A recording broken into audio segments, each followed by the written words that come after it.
Philippians 4:8 says to think on these things.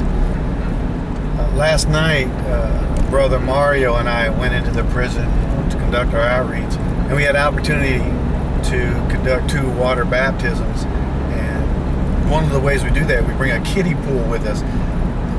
Years ago, a dear couple donated a large kiddie pool to the ministry. I believe that was the Hubbles, and this is a pool. It's an inflatable kiddie pool, probably 7 feet long, 4 feet wide, and maybe 3 feet deep. And old school, I had to pump that thing up manually with a manual pump, and we'd feel the burn, and it was a workout getting that thing pumped up and then filled with water. But now we found this little air mattress blower thing. You hook it up and it blows it up rather quickly, and without much strenuous exercise. Anyway, we got to baptize 2 people last night. It was awesome. And we had the guards in attendance, and some of the guards were asking questions. A couple other confinees had come in, they came out to witness the whole thing, and full submersion, the whole night. It was a great time. Afterwards, they got time to go on back and get showered up, changed over, dried off, and everything. I gave them baptism certificates. We gathered in the chapel, and I showed a scene. Some of the topics on tonight. I like to show scenes from movies that relate and kind of illustrate kind of what we're talking about. And I showed a scene from the movie Over the Hedge. It's a cartoon where all these animals, they have to forage for their food, but while they were hibernating, there was a community of humans that developed there, and so basically it interfered with their food chain and everything else. Well, there's one of the stars in the movie was a raccoon named RJ, and RJ is in trouble, and he's got to get this food, and so he's gonna get these other. He enlists the help of the other animals to write out a plan, to execute the plan, get food, and he about the time he's putting a map on the ground of a house that they're gonna go in and get food, and he puts his map on the ground, and I paused the movie and I said, now I want you guys to pay attention very, very closely. They're getting ready to make a plan. They have a mission. They have an assignment, and now pay attention, because God is doing the same thing. We have an assignment. And so I resumed the movie, and as I began to, we showed the movie, RJ, the leader, took a pointer to the map and was saying, okay, this is what we're going to do. The food is in this house. But before we get to the house, we have to turn off the motion detectors, the alarms and the system and all that. But he says, I got to warn you, there's a trap here, and there's a trap here, and here, and here, and here, and here, and here, and here, and here, and here, big one right over here, and a whole bunch right over here.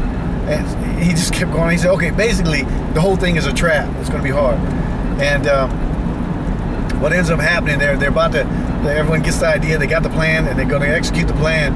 And Hammy is a squirrel, and Hammy's doing this tightrope walk on this fishing line, tightroping from the tree through the backyard onto the roof of a house. And as he's going across this line, he gets over to the roof of the house, and RJ is saying, yes, go, go, go, go. About that time, Hammy gets distracted by an old cookie that was previously thrown up on the roof. And RJ's yelling at him, saying, no, no, no, no, no. That cookie is junk. Put the cookie down. And Hammy puts the cookie up to his chest and kind of whines, but I like the cookie. And RJ's saying, no, the cookie's bad. The cookie's junk. Put that down. Hammy is very distracted at this point, and the plan is about to just fail. But RJ digs into his bag, pulls out this laser pointer. It's a red light, and he starts wiggling it on the roof, and he gets Hammy's attention, and Hammy like, ooh, a light. And so RJ uses that light, and he tells him, follow the light, and he uses that light to run him through the gutters, the drains, down the drain, and all the way to the alarm box, and to the point where Hammy followed that light all the way to where he switched off the alarm. Mission accomplished. And so I used that, movie over, we prayed, we sang, I presented her baptism certificates. And I said, okay, the reason why I showed this to you is because you as a believer, you have an assignment from God. And you have a mission. You have a calling. The problem is there's going to be a lot of traps out there. There's temptations, there's traps, there's things that are designed to compete with your interest rather than God's interest. They're competing with God. And so I said, what are some of these things that compete with God in our lives? What are some of these so-called cookies? And they were all kind of identifying things. One guy spoke right out. He said, I'll tell you some cookies in my life. One of the biggest cookies is drugs. I know drugs are bad, but they got my attention. It's a big temptation for me. The other guys were saying sex, relationships, alcohol, sleeping, and I'll take it a step further. Some other cookies in our lives can be that unforgiveness, that thing that we hold on to. See, them cookies are them things that God tells you, put that down. That's bad for you. No. It's going to get you off track. Some of them cookies can be them unforgiveness, pains in your life. I know some people that are so very near and dear to me, and they've got such wounds inside of them that they've learned to use them wounds to help them get on with life. And the problem is they don't want to let go of them wounds, because if they let go of those wounds, because they've been hurt by some people very near and dear to them, if they let go of those wounds, that would demand them to mature and move on with their life. And they feel that, well, as long as I hold on to those wounds, I have somebody to blame. I said, that's a cookie. Also, maybe it was a betrayal. Maybe it was somebody cut you really, really bad.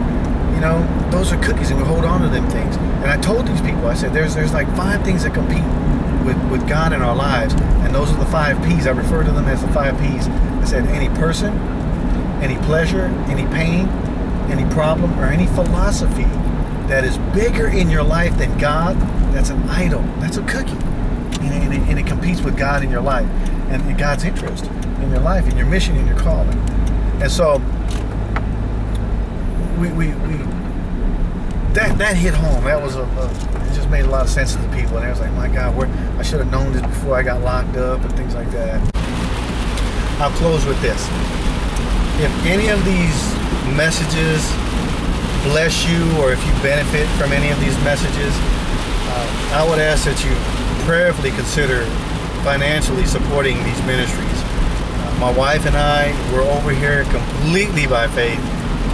We're missionaries in Japan, and we rely on viewer support. And so please visit christiansinaction.org or PayPal and consider making financial donations to these ministries.